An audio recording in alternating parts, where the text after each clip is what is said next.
Untuk meningkatkan kesejahteraan melalui sektor lapangan kerja yang berbasis keahlian khusus, UPTD BLK Dinas Tenaga Kerja dan Transmigrasi Kabupaten Sukabumi di tahun 2019 ini menargetkan sebanyak 2.216 lulusan yang terbagi pada 10 sektor kejuruan, seperti las listrik, teknik manufaktur, otomotif, listrik, replikasi, menjahit, produksi hasil pertanian, bisnis manajemen, dan teknik informasi komunikasi.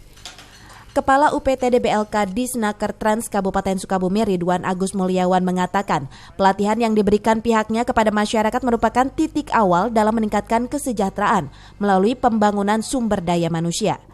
Untuk tahun 2019 ini, UPTD BLK Kabupaten Sukabumi memiliki sebanyak 90 paket pelatihan yang dipusatkan di lingkungan BLK dan 36 paket lainnya dilaksanakan di 5 desa di Kabupaten Sukabumi melalui program training mobile unit dengan waktu pelatihan selama 160 jam atau sekira 20 hari. UPTD BLK Disnaker Kabupaten Sukabumi tahun 2019 ini mempunyai target 2.216 orang terlatih. 200 orang dari sumber anggaran APBD dan 2.016 orang itu bersumber dari anggaran APBN melalui DIPA Balai Besar Latihan Kerja Bandung, yang mana UPTD BLK Disnaker Kabupaten Sukabumi sebagai pelaksana teknis untuk kegiatan pelatihan berbasis kompetensi.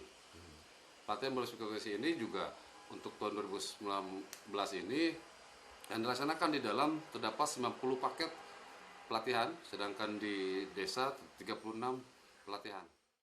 Dari Cibadak, Kabupaten Sukabumi, Isman Safa melaporkan.